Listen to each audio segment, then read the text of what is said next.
Orang yang percaya Tuhan pasti dibuat percaya diri. Jadi boleh nggak kita itu membuat perencanaan? Kalau buat perencanaan, please jangan pelin-pelan. Kalau membuat perencanaan itu buat perencanaan tapi benteng-bentengan, bawa ke Tuhan sebelum bawa ke Tuhan sesudah.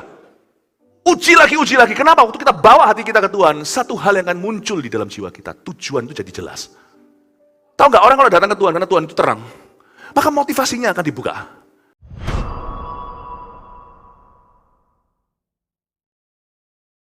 Kami serahkan hidup kami dan motivasi hati kami setiap hari kepada Kristus, dan pada hari Minggu yang istimewa ini, kami berdoa agar Dikau mengajari kami sekali lagi bagaimana kami bisa memanage waktu kami, mengelola talenta kami dan setiap hubungan yang Kau percayakan di hidup ini, dan agar kami beroleh hati yang bijaksana menghitung hari, sebab kami tahu ya Tuhan Yesus, setiap hari adalah kasih karunia-Mu.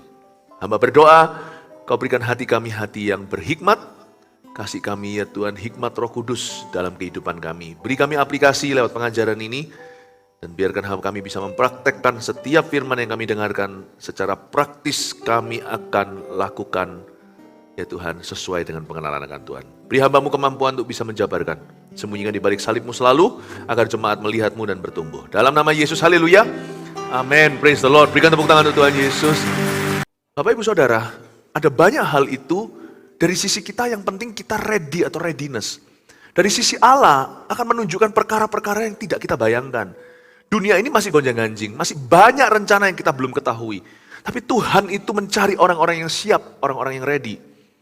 Tapi kalau kehidupan kita berjalan secara rutin, jangan mengeluh, kok gak ada terjadi sesuatu. Tuhan sedang melatihmu. Bahkan semua setback, segala sesuatu yang sifatnya seolah-olah kemunduran, itu set up. Jangan pernah Anda itu mengeluhkan hari-hari yang membosankan. Hari-hari membosankan para rasul itu, rajut lagi. Kan jala itu kadang-kadang koyak, nggak koyak pun jadi usang. Mereka tali lagi, dibikin gimana, ditali ulang. Ya, zaman dulu waktu zaman pramuka, waktu saya masih kecil, sekarang nggak ada ya, Boy Scout versi Indonesia. Sekarang masih ada nggak ya? Masih ada. Kita diajari merajut itu, ada kelas namanya PKK, pendidikan keterampilan. Waduh, itu saya paling takut itu kelas. Mending kelas gelut. Suruh nari, suruh jahit, jahit lagi. Para rasul-rasul murid-murid Yesus kembali mengencangkan tali-tali jalannya yang koyak. Siapa ngerti ternyata Yesus naik ke perahu mereka, suruh kedalaman. Lalu habis itu mereka menangkap 153 ikan, besar-besar semua. Perahu mereka pun hampir tenggelam. Mereka minta bantuan dari teman. Petrus memanggil Yakobus, Yohanes sebelah sana, ayo guys, come and help me. You see, hidup itu tidak perlu kita menunggu jackpot berikutnya. Saat-saat membosankan, waktu kita harus merajut kembali. Kita melatih lagi, perkara yang kita sudah tahu, kita lakukan lagi sampai 1000 kali, sampai kita mahir, sampai kita bosan. Itu sebenarnya Tuhan pandang. Bahwa saat-saat membosankan adalah saat-saat Tuhan itu angkat kita. Tuhan itu memberi kepada kita kemampuan di atas rata-rata, itu saat-saat membosankan. Justru murid-murid, justru 5 gadis bijaksana, 5 gadis bodoh itu kalau Anda perhatikan. 5 gadis bodoh itu gagalnya bukan saat mempelai datang. Saat mempelai datang itu exciting sekali, it's so fun. Tapi pada waktu mereka itu menyalakan lampu, tidak terjadi sesuatu. Lalu habis itu mulai kerlap-kerlip begitu, mereka mengantuk, lalu mereka matikan sekalian. Ngapain sih? Liau, nganggur sekali. Lalu kemudian mereka tertidur. Mereka tidak siapkan minyaknya. Lalu habis itu mempelai datang, pelita mereka tidak menyala. Tahu nggak? Jangan kita itu menunggu great moment-nya, great moments. Momentum besarnya, jangan.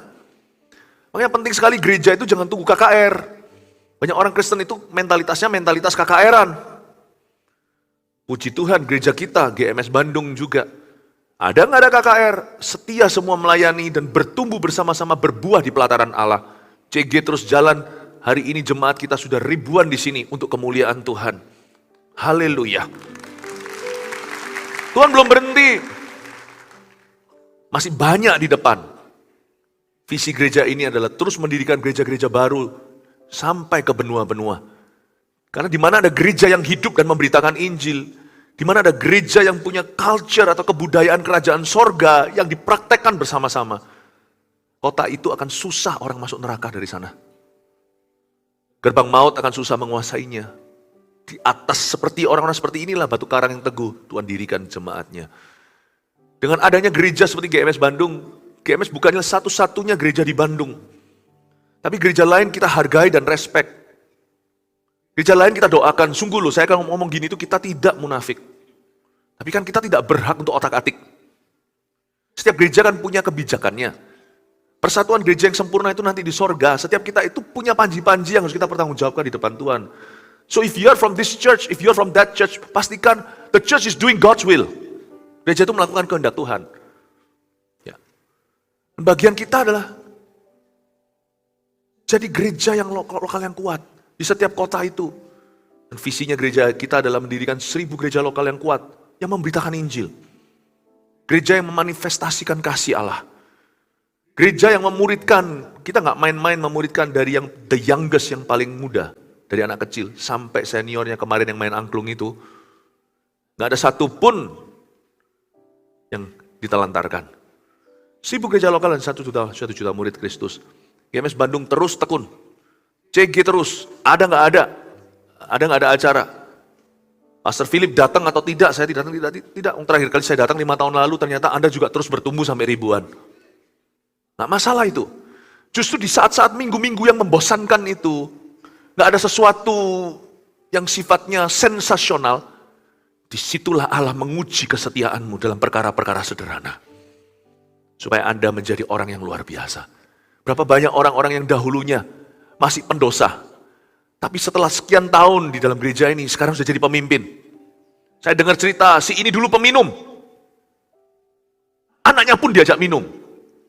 Nah, ada yang begini nih mulanya sudah salah satu, saya tahu, nggak apa-apa karena itu sudah jadi kesaksian umum. Tapi sekarang menjadi salah satu pemimpin yang mengarahkan anak muda maupun orang tua yang sebaya untuk kenal Tuhannya. Itulah saat-saat ketika membosankan, kita terus bertumbuh, kita terus komitmen dengan Tuhan. Pernikahan juga kan nggak menunggu anniversary berikutnya, tapi hari per hari kita semakin kokoh sebagai suami istri. Hari per hari, kalau kita mau membangun sesuatu itu hari demi hari. Amin Bapak Ibu Saudara.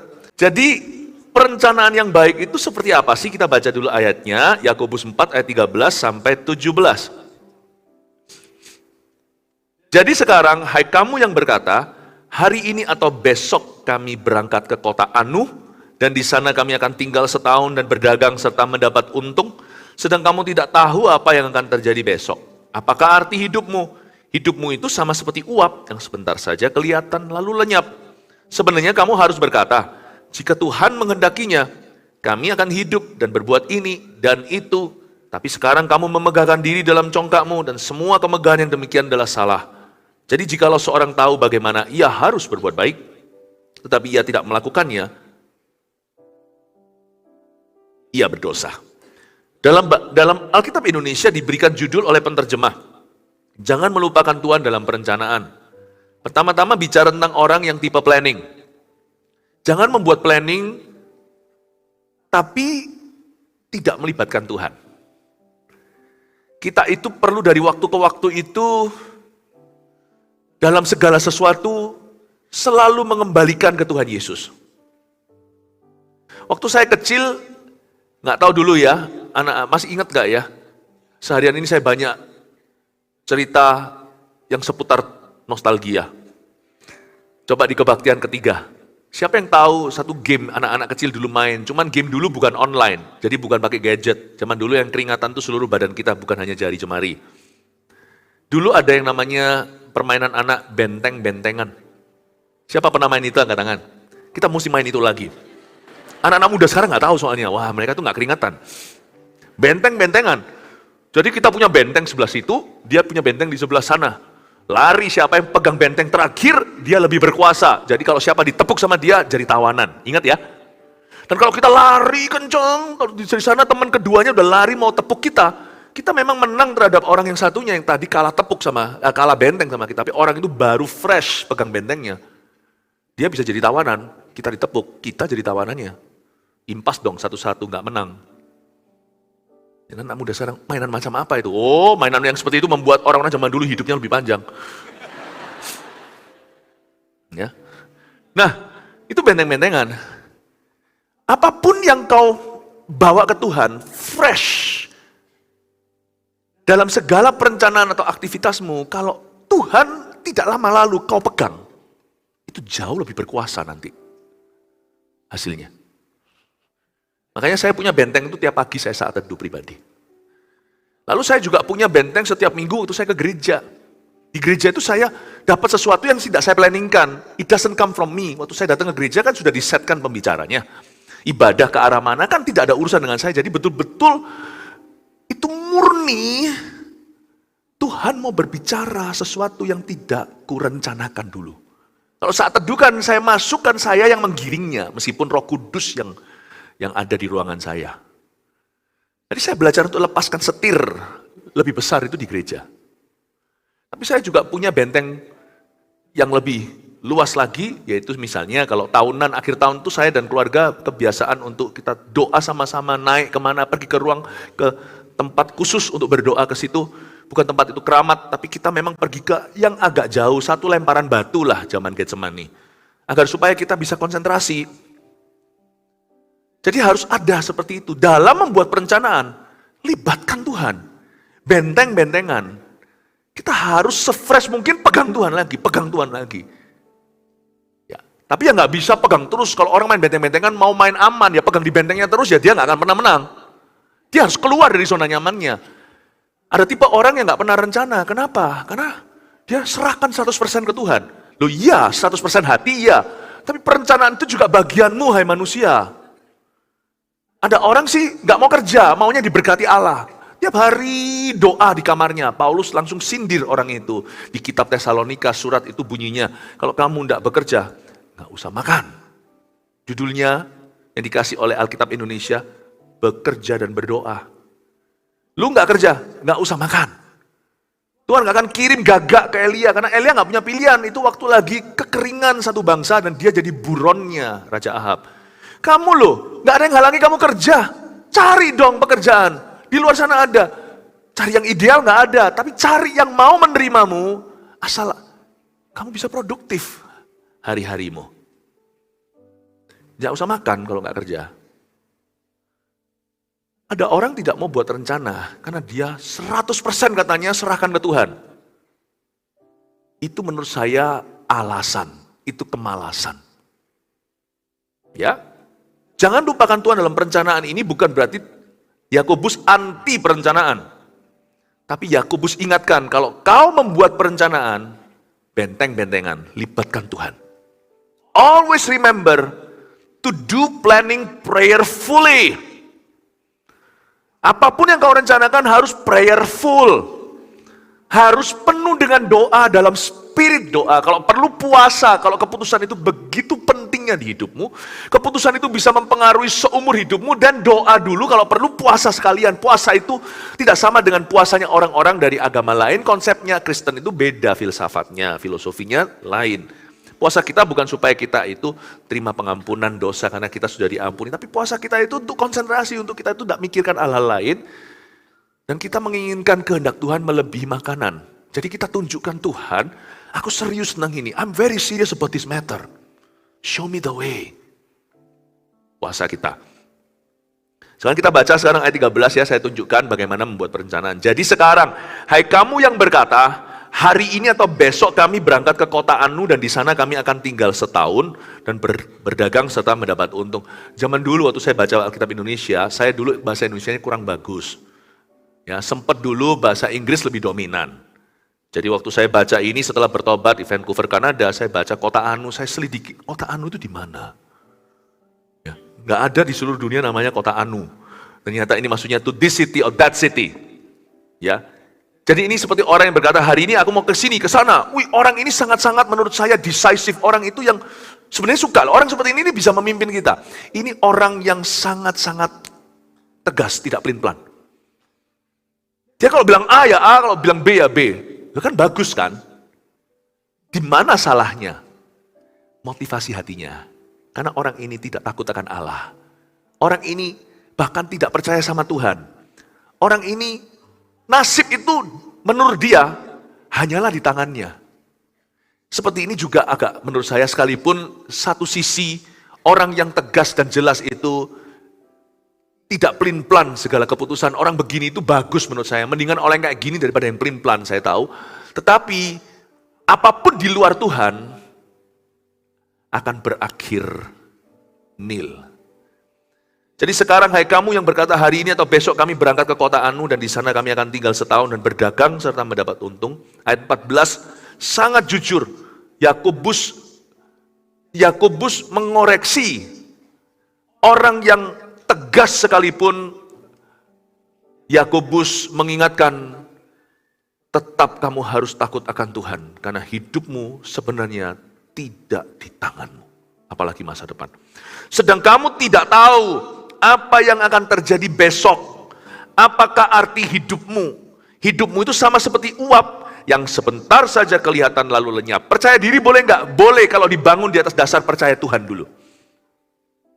Yang tidak diperbolehkan adalah percaya diri yang tidak melibatkan Tuhan, yang ogah-ogahan merasa nggak perlu sama Tuhan Yesus.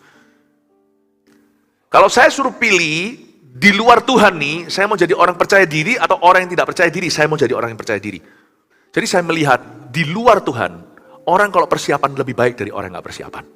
Orang yang percaya diri lebih baik dari orang yang tidak percaya diri. Tapi ujungnya, tanpa Tuhan, yang percaya diri maupun yang tidak percaya diri akan berujung 0 kecil dan 0 besar. Apa bedanya? 0 besar kali 5 juga 0. 0 kecil kali 5 juga 0. Di luar aku kamu tidak bisa berbuat apa-apa, kata Tuhan Yesus. Coba Anda lihat orang yang percaya dirinya itu sudah luar biasa maksimal, namanya Goliat. Saking percayanya, dia seorang diri doang. Udah pukul-pukul, dia punya perisai itu dengan pedangnya. Tong, tong, tong. Ayo Saul, keluar sini lawan aku. Lu orang-orang Israel katanya umat pilihan, tentara Allah. Ayo mana ada jagoannya? Segini aja lah. Satu aku lawan salah satu kalian. Siapa kalah jadi budaknya siapa? Tong, tong. Ayo 40 hari loh. Dia keluar lagi lalu mengintimidasi. 40 hari nggak berhenti mengintimidasi pasukan Israel. Dia percaya diri, tapi memang dia berhak percaya diri. Dia latihan. Goliat itu adalah jenis raksasa. Dan dia memang sudah lahir itu kayak orang Gurkha. Lahir itu sudah, orang kalau lahir itu biasanya, ini Goliat lahir langsung, wow, mana musuhnya. Itu bayi-bayi di ruangan wardnya baby itu juga, diam semuanya. Wow.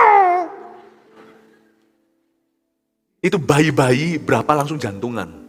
Yang satu ward sama dia, makanya dia harus ada di ruang VIP. Kalau ada bayi-bayi itu ditantang, rame-rame ngapain kamu? Ini orang percaya dirinya dia punya modal.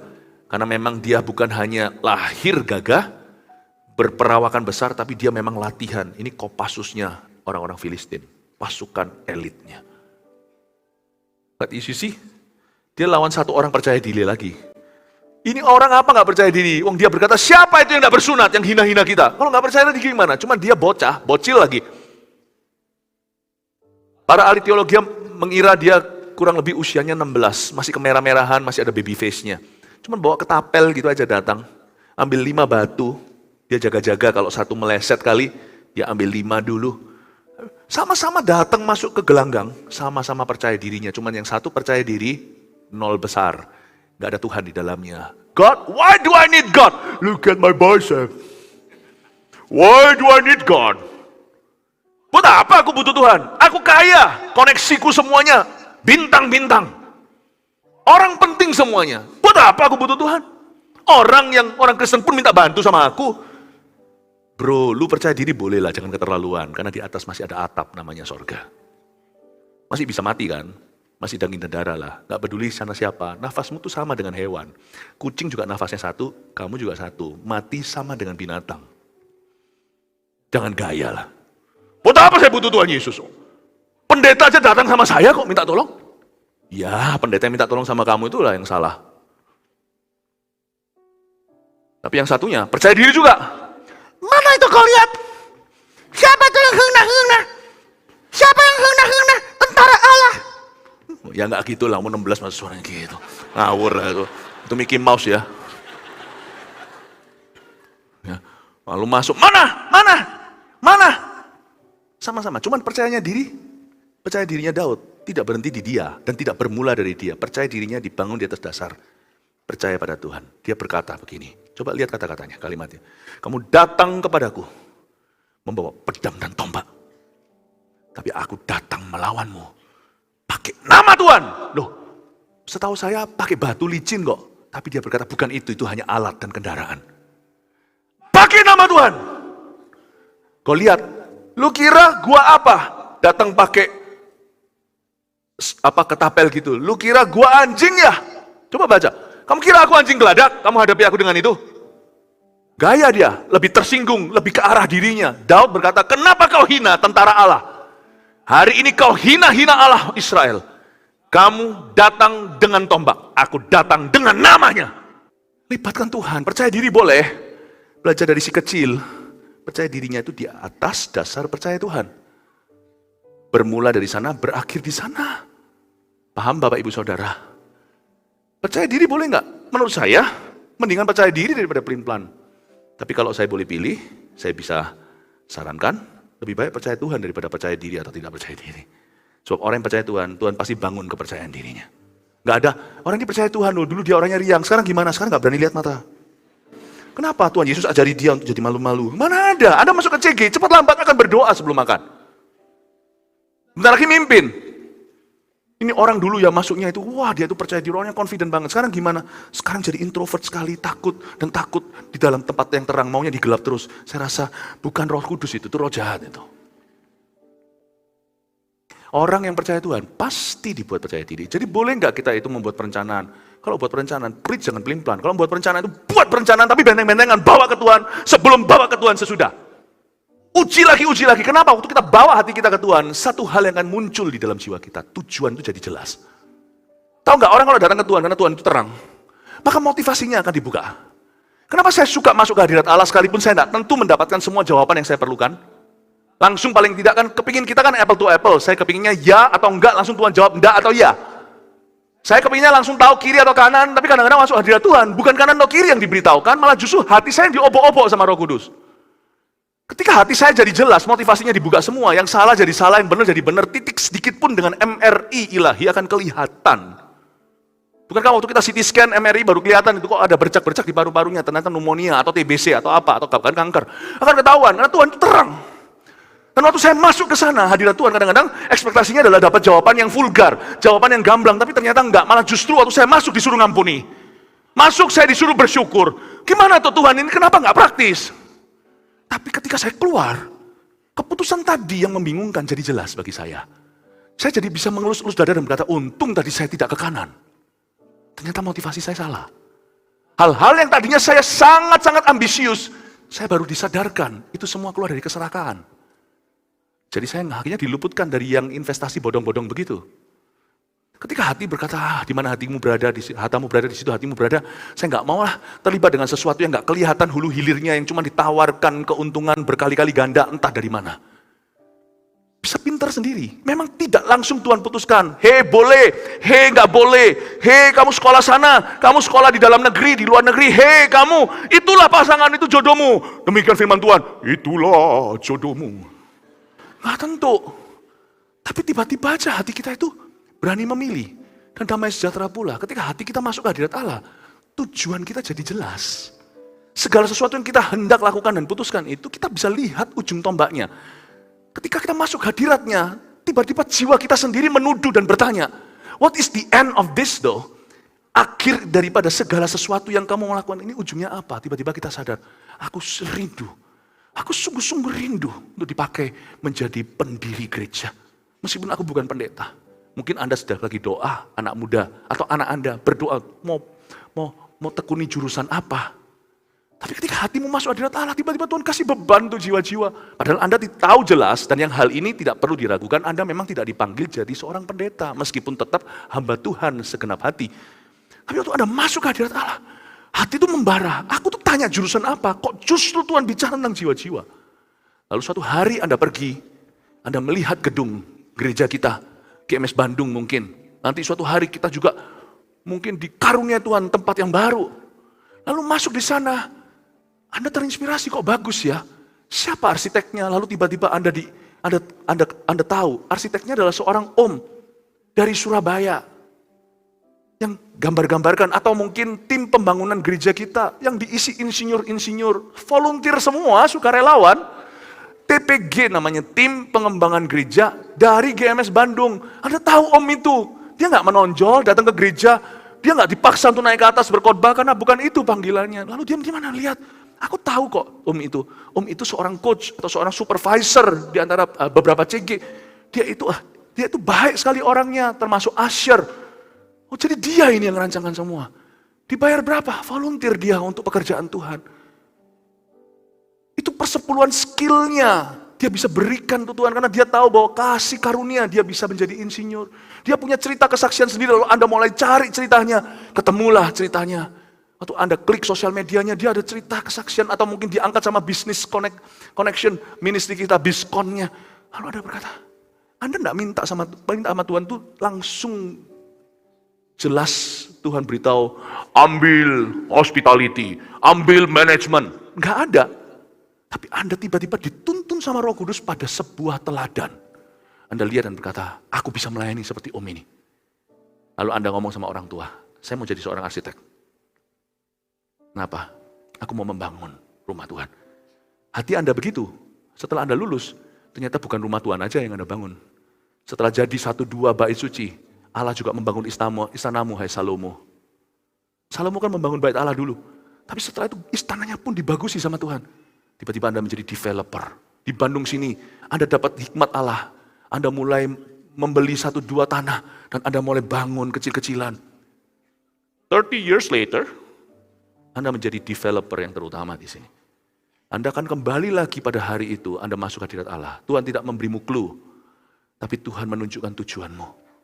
Dan dari sana Anda menemukan hikmat Allah sepanjang perjalanan itu. Kiri kanan, kulihat saja. Banyak, bukan pohon cemara. Hikmatnya Allah, haha. Kiri kanan, kulihat saja. Banyak hikmatnya Allah. Hari ini yang tahu lagu saya berarti Anda tahu usia Anda. Ini lagu anak kecil zaman itu. Amin Bapak Ibu Saudara. When you enter God's presence waktu Anda perencanaan, mungkin Anda tidak langsung dapat clue. Tapi Anda akan tahu hatimu. Kenali tujuanmu. Tapi buat keputusan yang tegas. Jangan kembalikan ke Tuhan. Wong kuncinya di tanganmu, kunci kerajaan sorga kan di tangan Anda. Itu bukan cuma kunci kerajaan sorga, kunci hidupmu itu sebagian di tanganmu. Namanya perencanaan, namanya well planning. Kita lihat ayat 15, sebenarnya kamu harus berkata, jika Tuhan menghendakinya, kami akan hidup dan berbuat ini dan itu. Biasakan mulut kita pun mengingatkan kita, jadi gentle reminder. Jadi saya kalau ngomong sama seseorang ya, saya selalu ngomong sama anak-anak saya aja. Dad, nah kalau anak saya tanya, kita nanti tahun depan rencananya gimana, apa ini dan itu. Anak-anak saya itu suka tanya, karena terbiasa dari kecil, saya dan istri saya selalu sosialisasikan rencana-rencana kami, rencana-rencana besar. Saya dan istri itu masing-masing punya agenda manual malahan. Yang bisa lihat 1 tahun. Apa ya, karena Pastor Philip sudah sibuk, zaman sebelum saya sibuk sudah begitu. Supaya hari-hari tidak terbuang, karena saya punya keyakinan bahwa sukses hidup itu tidak dibangun dengan mimpi besarmu. Sukses hidup itu dari langkah kecilmu. Saya nggak percaya orang yang datang dengan mimpinya, mau jadi apa? Aku mau jadi orang yang paling berhasil di dunia, tunjukkan rencana sehari-harimu. Bangun jam berapa? Oh ya, sebangunnya. Tidur jam berapa? Bohonglah kamu. Atau bukan bohonglah, mungkin kamu dibohongi dengan mimpimu. You don't show me your dream. God never promises to bless your dreams. Karena banyak dreamer di luar sana itu, nggak jadi apa-apa kok. Sebagian jadi gila karena mereka mimpinya broken. Coba lihat orang-orang yang bicara dengan dirinya, kasihan itu di jalanan. Telanjang semuanya kalau pemerintah belum angkut mereka, lalu ditampung. Mereka itu bicara sendiri. Coba Anda lihat, telusuri, setiap orang itu ada cerita di mana mereka satu titik, mereka putus asa sama mimpinya. Mimpi tidak kesampaian, itu jadi stres dan depresi, itu juga bisa. God doesn't promise to bless your dreams. Tuhan tidak berjanji untuk memberkati mimpimu. Tuhan berjanji memberkati persiapanmu. Tuhan tidak pernah berkata, oh pelita, oh haleluya. Pelita bagus sekali ya kamu bawa pelita. Tuhan itu lihat yang mana punya minyak, yang mana enggak. 5 gadis bodoh dan bijaksana itu bedanya bukan pelitanya. Sama-sama punya cita-cita. Bedanya di minyaknya. Satu punya minyak, satu mempersiapkan diri, satu enggak. Jangan malas apapun profesi. Suksesmu tidak dibangun dengan mimpi, tapi dibangun dengan aktivitasmu hari per hari, jam per jam. Amin Bapak Ibu Saudara. Itu perencanaan, itu planning activity namanya, aktivitas. Sebenarnya kamu berkata jika Tuhan menghendakinya, kami akan hidup dan berbuat ini dan itu. Jadi anak-anak saya biasa kalau tanya, Dad apa rencananya ini itu libur. Saya selalu ngomong ini, dan saya ngomong ini bukan untuk mereka, saya ngomongin untuk saya. God willing, bahasa Inggrisnya. If it is God's will, kalau itu rencana Allah, pendeknya Tuhan kehendaki, Mami, Daddy, kalian kita akan lakukan ini. Saya selalu ngomong Tuhan kehendaki, kita akan. Tuhan kehendaki, kita akan. Tuhan kehendaki, kita akan. Kita ngomong itu bukan sok rohani, terserah orang mau ngomong apa. Kita ngomong itu untuk ingatkan diri kita sendiri, karena mulut kita itu penting untuk mengingatkan telinga sendiri. Kuping kita itu perlu diingatkan dari waktu ke waktu, supaya jatuh ke hati. God willing, kalau Allah menghendaki, kalau Tuhan menghendakinya, itu panjangnya, pendeknya, Tuhan kehendaki, kita ke situ. Kita ke kota Anu, kita lakukan ini dan itu. God willing, God willing. Tapi bukan tipe orang yang, bos, kita harus gimana? Terserah kehendak Tuhan. Kalau gitu ya biar Tuhan aja yang pimpin perusahaan ini, jangan bos. Loh ya memang Tuhan yang memimpin melalui bos, kalau enggak ya ngapain ada lu di situ? Papa mama yang nggak becus juga begitu, apa-apa ya nanti terserah kehendak Tuhan. Loh, kan kamu papa mamanya. Karena itu jangan hanya berhenti sampai menemukan tujuan. Anda juga harus sampai ketentukan pilihan. Choose, will you? Tentukan pilihan. Make a choice. Umur berapa yang muda mau pacaran? Siapa di sini yang belum punya pacar, angkat tangan? Oke, lebih banyak seharusnya. Jadi yang nggak angkat tangan dia, saya berdoa Tuhan, biar mereka nggak punya pacar seumur hidup. Saya ulang lagi, siapa di sini yang belum punya pacar? Angkat tangan. Tiba-tiba banyak, hampir satu ruangan. Umur berapa lu mau pacaran? Buat pilihan, jangan diserahkan ke Tuhan. Tentukan. Tanya aja, umur berapa mau cewek, mau menikah? Oh, aku mau menikah umur 25. Kenapa 25? Tanya dulu. Karena aku lulus umur 22. S1, mau S2? Enggak. Keluarga kami enggak punya dananya. Oke, mau kerja langsung kan? Ya, 25. Hitung mundur. Mau pacaran berapa tahun? 4 tahun. Jadi umur 21. Aku masih umur 17. Aku mau pacaran sekarang. Siap-siap putus. Egois sekali kamu. Kamu mau nikahnya umur 25. Pacaran umur 17, 8 tahun mau pacaran. Bosan, pasti jatuh dalam dosa. Buat pilihan, jangan serahkan ke Tuhan. Tuhan sudah serahkan ke Anda. Make a choice, make a decision, make a call. Tapi nanti kalau sudah jadi, udah umur 23 tiba, tetap gak kunjung ada pacar. Kenapa? Masih menunggu kehendak Allah, padahal sudah ada yang senang. Biar Tuhan pilihkan, biar ada nabi yang menunjukkan, ngawur. Kamu nunggu kan yang modelnya kayak drama Korea? Gak ada, sudah diambil pas semoro. You make a choice. Make a decision. Buat keputusan. Membuat keputusan itu tentukan pilihan itu adalah dari pengetahuan yang baik. Oke, asal orang ini tidak membuatmu muak. Kalau membuat muak kan bangun tidurku terus mati. Bayangin tiap pagi bangun tidur lihat orang yang Anda muak. Gak bisa. Dia pilihan Tuhan tapi bukan pilihanku ya, jangan. Zaman dulu saya pernah ajari anak-anak muda, checklist itu ada 7. Yang pertama itu takut akan Tuhan. Bukan Kristen saja, tapi Kristen berbuah, nggak usah sempurna. Yang terakhir itu chemistry harus ada. Kalau nggak ada chemistry ya jangan. Apakah kamu mengambil ini sebagai istrimu? Tuhan yang kasih, aku harus mau. Nanti selingkuh. Tapi ada orang itu yang muluk tentang jatuh cinta. Dia harus kriteria tertentu, nggak ketemu-ketemu. Ngaca dulu. Nggak ketemu-ketemu. Kenapa? Terlalu tinggi, terlalu muluk-muluk, terlalu tidak realistis, terlalu fantastis. Dan itu juga di dongeng aja yang ada gitu. Sungguhan. Jadi kita akhirnya nggak pernah ketemu-ketemu. Bukannya nggak bisa cinta. Percayalah, Anda nggak perlu tergila-gila. Nanti kalau asal itu fine, thank you. Nanti ujungnya cinta itu bisa bertambah. Buktinya orang yang jatuh cinta setengah mati, kayak rasanya itu pernikahannya itu seperti dongeng cerita dongeng seperti princess dan prince sungguhan seperti Charles yang jadi raja di Inggris dulu dengan mantannya Princess Diana almarhum. Coba lihat itu, pernikahannya waktu itu saya masih kecil, saya lihat, waktu itu saya masih muda gak terlalu kecil juga, saya lihat waktu itu, wah slayernya itu di belakang tuh, wah sepurnya, itu kayaknya dia akan happy forever and ever, semua orang Inggris berbunga-bunga, pupus. Kau kira jatuh cinta segalanya, Anda akan kaget nanti berujung tak ada perasaan. Tapi perasaan Anda mungkin tidak seperti drama Korea, tapi oke lah ini. Oke lah ini. Nantinya, mesranya cintanya karena membangun sesuatu bersama. Paham Bapak Ibu Saudara?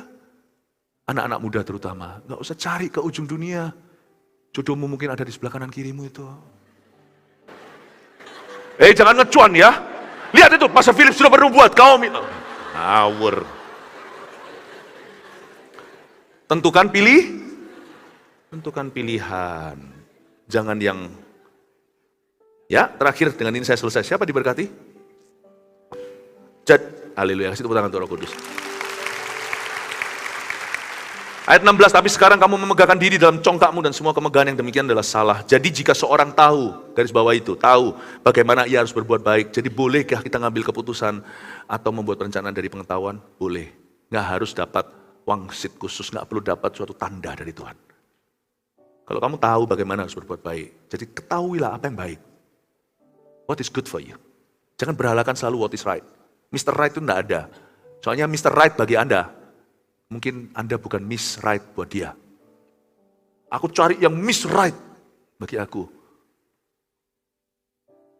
Dia mungkin mau kalau Anda berdoa, tolong Tuhan butakan matanya. Bukan berarti saya berkata seseorang jelek di sini, bukan. Enggak yang benar.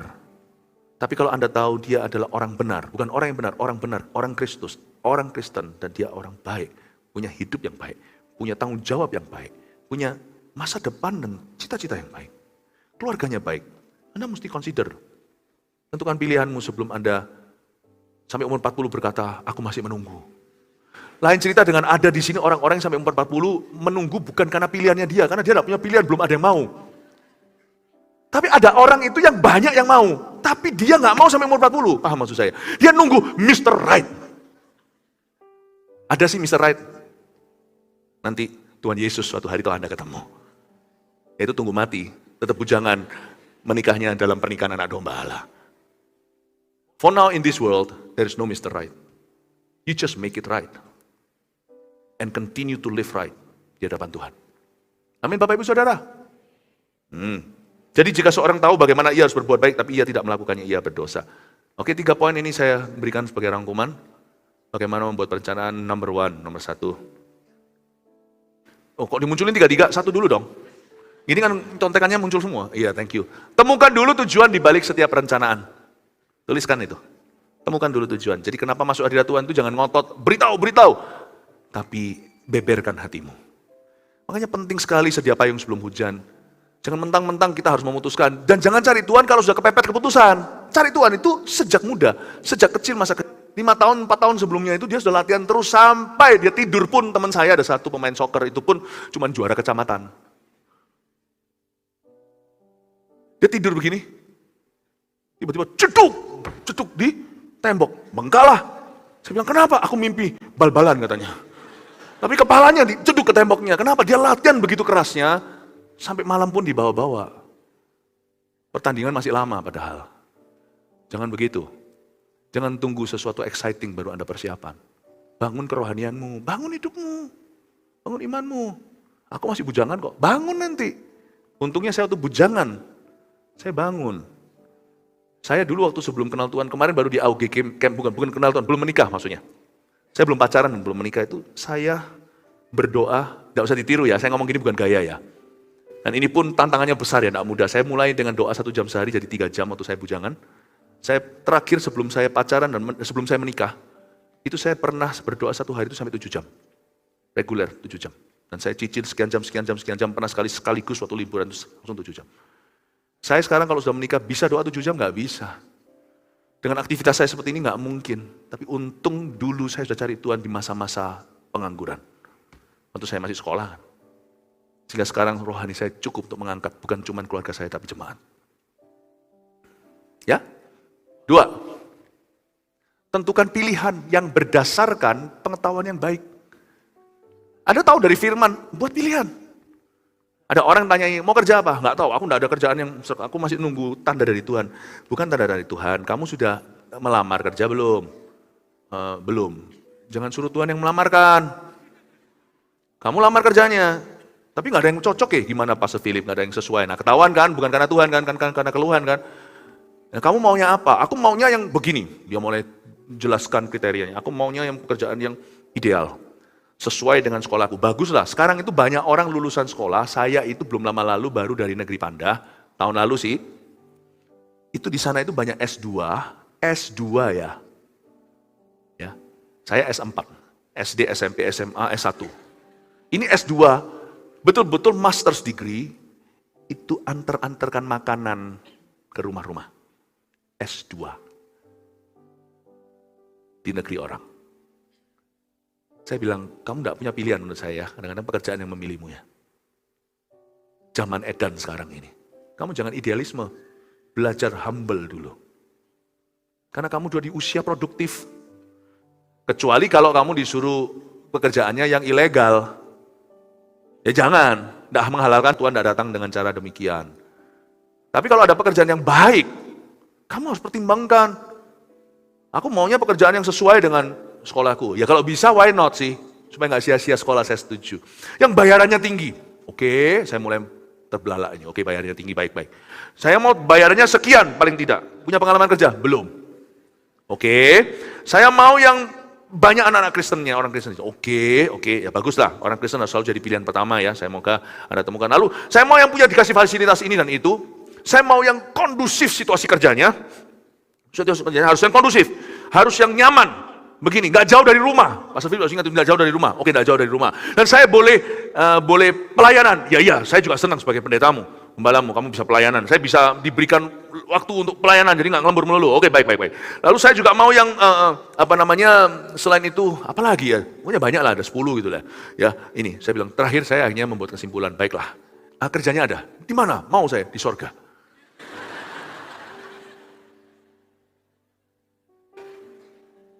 Nggak ada. Yang ada, kita pertimbangkan. Kita pilih dan kita tanggung jawab. Dan kita percaya dari situ Tuhan tuntun kita. Dari sana kita tuntun. Amin. Tentukan pilihan, baik pekerjaan, jodoh, whatever. Tentukan itu. Jurusanmu, lambat sebentar, cuman ada beberapa yang disesuaikan, itu pun biasanya di semester-semester awal. Bukan di semester terakhir, sudah di tahun keempat tiba-tiba berubah haluan. Yaitu orang yang tidak punya perencanaan. Pikirkan, nggak usah khawatir. Saya dulu membuat keputusan yang gila menurut saya di zaman saya, karena belum ada orang di usia saya waktu saya ada di Kanada yang ambil teologi ya. Dan juga waktu itu saya belum dikenal di Indonesia atau di mana-mana, cuma di gereja kecil yang ada di luar negeri. Karena saya merasa, tapi saya nggak takut. Mau tahu, waktu saya dapat panggilan itu, ada satu kakak rohani yang sudah sekolah, tapi dia juga sekolahnya semacam bukan sampai S1, cuma ngambil semacam diploma sebentar aja, dan dia juga sudah punya background lah, keluarganya punya ini itulah, udah ada lah jalurnya lah untuk ke Indonesia apa. Saya nggak punya. Saya lihat gereja di sana nggak bisa hire one more, itu cuma satu pendetanya, itu pun harus disambi dengan kerjaan lain, nggak bisa. Saya bukan untuk kerja, bukan untuk cari nafkah saya jadi seorang pendeta, tapi karena panggilan Allah. Tapi saya pikir-pikir, Tuhan aku mau ngambil sekolah apa? Timbang-timbang setelah saya rundingan dengan orang tua, akhirnya tuh puji Tuhan saya diizinkan, saya tetap ngambil sekolah teologi. Saya berkata gini, nggak apa-apa, saya nggak takut lapar. Asal saya setia. Kalau saya memang punya firman dibagikan, saya akan persiapkan sebaik-baiknya supaya firman yang saya bagikan bukan firman yang lumrah. Luar biasa juga jangan memanggil dirimu luar biasa. Tapi firman yang saya bagikan akan mengubah hati dan orang tahu bahwa itu keluar dari panggilan hidup yang real dan genuine dengan Tuhan. Bukan teori yang cuma bahasa-bahasa bagus gitu aja. Aku akan setia. Kalau aku tidak akan berkhotbah pada ribuan, aku khotbah pada satuan, aku akan setia pada Tuhan. Aku tidak takut. Saya akan tekuni keputusan saya. Saya tentukan pilihan, lalu saya akan tekuni keputusan saya. Asal saya imbangi dengan ketekunan dan kegigihan dan dengan iman. Gua takut apa? Saya ambil sekolah teologi. Teman-teman saya berkata, janganlah kamu ambil inilah, manajemen bisnis dulu lah, inilah. Kan keluarga lu keluarga bisnis, gini. Enggak. Bisnis sudah pintar, koko saya sudah ada dan bisa. Adik saya nanti suatu hari jadi apa, enggak tahu. Pokoknya saya memang dipanggil jadi pendeta. Saya terus tekuni. Mana saya tahu ternyata setelah menekuni, setelah khotbah ribuan kali. Kalau teman saya itu dalam tidur sudah bisa pentungan kepalanya, saya tidur itu berbahasa lidah. Ada teman saya yang pernah tidur sekamar sama saya, berkata, kamu kok berbahasa roh? Saya tidur itu khotbah. Istri saya tahu, kadang-kadang saya bangun, dia terkejut, kenapa? Aku dapat firman. Langsung saya ke HP saya atau ke catatan, saya dapat firman. Siapa pernah sangka bahasa Indonesia saya biasa-biasa, nggak bisa malahan. Saya hari ini pernah nulis buku. Buku yang saya tulis murni sendiri itu Holy Spirit My Best Friend. Dalam bahasa Inggrisnya juga saya terjemahkan. Kalau terjemahannya bantu teman, editor, final editornya. Saya nggak pernah sekolah di Indonesia lebih daripada kelas 2 SD sampai A1 SMP. Bahasa Indonesia saya itu kacau labau. Ya kacau balau, saya tahu, saya bercanda. Sekarang bahasa Indonesia saya lancar, Inggris saya yang kurang. Inggris saya sekarang di saat duduk bersama dibantu sama AI.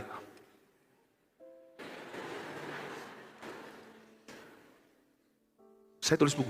Bisa pelan-pelan siapa tahu mulai bisa gubah lagu. Bisa gambar, bisa lukis, bisa pameran malahan internasional, malah Indonesia nggak tahu. Di Shanghai, di berbagai tempat, di Taipei, Kuala Lumpur. You see, you can begin with one. Tapi kalau Anda berani tentukan pilihan, dan tidak usah takut asal kau tekuni keputusanmu, mau sengsara berani gitu loh. You don't live for money. You live for purpose, untuk tujuan. Berani, dan nanti saya tidak berencana untuk minta-minta roti. Gigih, tekun, iman. Saya yakin kalau saya tekuni keputusan saya itu, saya mulai satu, saya bisa berakhir lebih. Saya tetap pendeta. Saya pendeta yang bisa nyanyi, bisa nulis buku, bisa cipta lagu, bisa ngelukis, bisa gambar, dan bisa ngasih saran di bidang yang berbeda-beda dalam diri orang. Saya ngomong gini bukan menyombongkan diri. Saya mau cerita dari kesaksian pribadi. Bahwa saya berani tentukan pilihan saya. Cara saya mikir dulu itu begini. Asal gua timpali dan imbangi dengan ketekunan. Aku tekuni keputusanku. Bersama Tuhan. Aku akan bisa melakukan segala perkara. Kalau Anda lakukan itu, perencanaanmu bukan hanya jadi. Tuhan akan melakukan sesuatu di hidupmu yang melampaui apa yang kau pernah lihat. Apa yang kau pernah dengar. Bahkan mulutmu pun tidak pernah, telingamu tidak pernah mendengar mulutmu ngomong begitu. Mata kita sendiri tidak pernah lihat kita demikian. Dan yang melampaui akal budimu, Tuhan akan percayakan dan lakukan itu dalam hidupmu. 3. Yang ketiga, tekuni keputusan, namun beri ruang untuk kedaulatan Tuhan. Tuhan bisa membelokkan, tambahkan. Tuhan juga bahkan bisa berkata, tidak usah yang ini. Ya sudah, nggak apa-apa. Kalau Tuhan berkata tidak. Amin Bapak Ibu Saudara. Berapa kali Tuhan berkata tidak sama saya? Saya nggak bisa cerita aja kehabisan waktu. Tapi dari waktu ke waktu, ketika Tuhan saya mempeng ke situ, Tuhan berkata no. Saya berkata fine, thank you. Saya ikuti. Kasih ruang untuk kedaulatan Tuhan. 3 poin ini adalah cara kita membuat perencanaan yang mantap. Tidak usah pelin-pelan jadi orang. Seluruh dunia waktu itu beritahu sama saya, jangan sekolah teologi ya. Saya sekolah. Here I am today. Untung saya tidak sekolah bisnis. Kalau Anda sekolah bisnis, sekolah bisnis. Jangan campur baur teologi segala. Belajar firmanmu, Alkitabmu, bertumbuh di gereja, sekolah bisnis yang baik. Keluar jadi seorang pebisnis yang takut akan Tuhan. Amin Bapak Ibu Saudara. Berapa banyak orang-orang tua di sini yang pekerjaannya nggak ideal? Nggak apa-apa. Kalau Anda tidak, gini loh, Anda tidak, if you don't do what you love, then you love what you do. Kalau Anda tidak melakukan apa yang Anda sukai, sukai dulu apa yang sedang Anda lakukan. Tapi Pastor Philip, saya itu nggak suka, idaman saya sih saya mau begini-begitu. Tapi pekerjaan apa sekarang ada di hadapanmu? Yaitu, sukai dulu, cintai, masuk ke kantor lebih pagi, pulang lebih malam. Jangan hanya dapat dipercaya kalau dilihat sama bosnya. Waktu dia nggak lihat, lakukan di mil kedua. Nggak usah cari pembenaran, nanti Tuhan yang tahu hargamu. Tuhan yang akan angkat dirimu pada waktunya. Amin Bapak Ibu Saudara, karena di dunia ini saya kasih bocoran. Orang pintar banyak. Dengar ya, orang pintar banyak. Orang bisa dipercaya sedikit. Sekali ketemu orang yang bisa dipercaya, itu rebutan bos-bos sedunia. Jikalau Anda sendiri bukan bos, no problem. Mereka butuh you. Sedunia ini, orang kepercayaan itu susah. Orang pintar banyak yang maling. Orang bodoh lebih banyak lagi, jadi jangan bodoh. Bodoh maling lagi. Mendingan bodoh bisa dipercaya, ya kan? Bisa ditambah. Udah bodoh maling itu. Mio jahat, sungguh tidak ada harganya. Anda bisa bahasa, belajar bahasa, Inggrisnya benerin tuh. Yang belajar bahasa Inggrisnya benerin. Sekalipun kita orang dari Bandung, nggak perlu semua Inggris itu selalu harus iced tea-nya di belakang. What's your name? My name teh. My name is not teh. Benerin Inggrisnya. When you speak English, kamu bicara Inggris dengan proper, nggak harus seperti British, nggak usah seperti American. Proper English. 你如果讲中文的话，就好好的讲中文。Bicara bahasa Chinese, bicara yang benar. Jangan pakai mama itu kuda, ma. Tonasinya, ingtiaunya yang betul. 你好，我叫斐利牧师。Yang betul. Kalau bicara bahasa Sunda, yang benar juga. Jangan tenyaho aja. Amin. Bapak Ibu Saudara, kalau Anda mau pelajari sesuatu, be good at it. Telusuri, jangan cuma ecek-ecek kaki di situ. Anda dalemin betul-betul apapun ilmu yang baik, ilmu pengetahuan yang baik, jadilah yang terbaik di sana. Niscaya apapun yang kau kerjakan, Tuhan jadikan berhasil. Praise the Lord.